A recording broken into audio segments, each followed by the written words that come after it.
عرب میں بنی اسماعیل کے پھولنے پھلنے کا بیان، ذبیح اللہ کی اولاد کا بھی ماجرا سن لو، وہاں وعدہ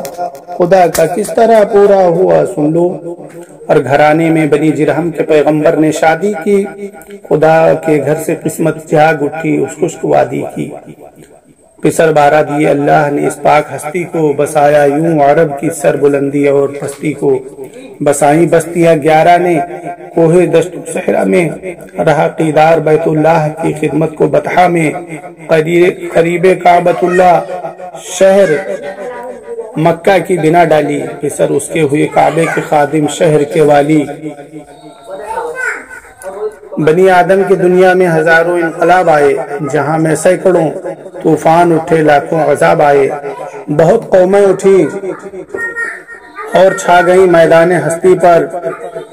پھرے پھر خوب اڑائے ہر بلندی، اور پھرے پر غنی میں مد کے قدموں تلے روندی گئی ایک دن، اکڑ کر چلنے والے دب گئی زیر زمیں ایک دن، اور خزاں منڈلا گئی شدادیوں کے سبز گلشن پر، سیاہی چھا گئی آبادیوں کے روزے روشن پر، ہوئے پیوندے خاکا کی رسیدی اور کلدانی،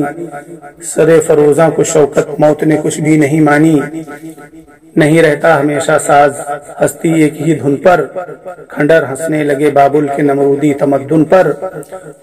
ہوا اور دریا میں بیڑا غرق فرعونی خدائی کا، فسانہ رہ گیا ہندوستانی دیوتائی کا، بگاڑی خاک میں شکلیں فلاطونی خیالوں کی، دھری ہی رہ گئی سب حکمت یونان والوں کی، سکندر اور اس کے وہ عظیم الشان منصوبے کہیں ابھرے نہیں بحر فنا میں اس طرح ڈوبے، فقط اہل عرب اس منقلب دنیا میں ایسے تھے کہ روز اولی سے آج تک ویسے کے ویسے تھے، یہ ملک ایسا تھا حاصل ان کو آزادی کی نعمت تھی، قبیلے آپ خود مختار تھے اپنی حکومت تھی، اور اب پر کوئی حملہ آور ہو نہ سکتا تھا، کوئی فاتح بری نیت سے اس جانب نہ تکتا تھا، کوئی فاتح ہوا بھولے سے اس کی فتح پر مائل، تو صحرائے عرب ہوتا تھا اس کی راہ میں حائل، ہوئے جب حملہ آور لوگ اس پر مر گئے پیاسے، یہ خطہ رہ گیا اجھل نگاہ اہل دنیا سے، بڑی اولاد اسماعیل میں عدنان کی شوکت، عرب کو آل اسماعیل سے حاصل ہوئی قوت، یہودی قوم پر دنیا میں جب کوئی بلا آئی تو اس نے آل اسماعیل کے گھر میں اما پائی، اور خدا کے نام پر اب تک یہودی اور عدنانی ادا کرتے تھے مکے میں رسوم حج و قربانی، مگر ہونے لگے جب قلب مائل بت پرستی پر، بنی جرہم نے قبضہ کر لیا مکہ کی بستی پر، مگر پھر آل اسماعیل قابض ہو گئی اس پر، عرب میں تھی یہ طاقتور بفضل حضرت داور، عرب میں تھی یہ طاقتور بفضل حضرت داور، کیا حملہ یمن والوں نے آ کر اہل مکہ پر، غرض یہ تھی کہ اپنے گھر میں لے جائیں خدا کا گھر، یمن میں ان دنوں حسام نامی ایک حاکم تھا، اسے مکہ کی رونق دیکھ کر دل میں خیال آیا،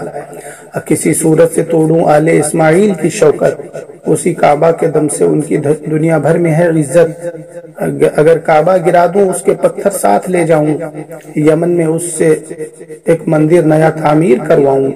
پرستش کے لیے پھر لوگ میری سمت آئیں گے، کریں گے عاجزی نظر نیازیں ساتھ لائیں گے، یہ سوچا اور چڑھ دوڑا یمن کی فوج کو لے کر،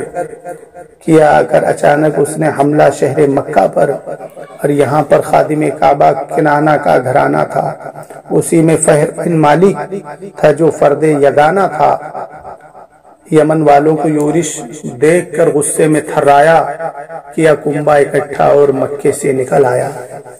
مقابل ڈٹ گیا یہ شیر لا تعداد فوجوں کے،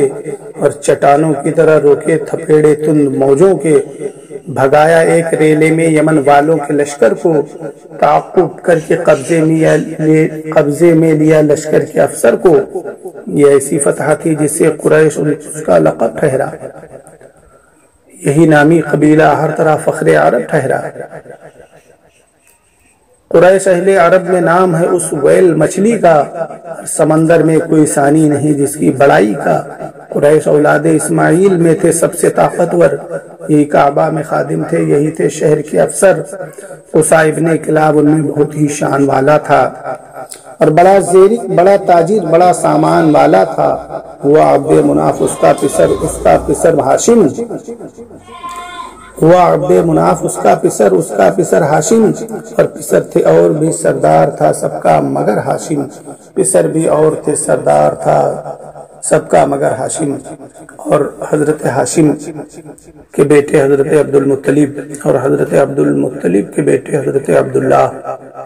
اور حضرت عبداللہ کے بیٹے جناب محمد رسول اللہ صلی اللہ تعالی علیہ وسلم۔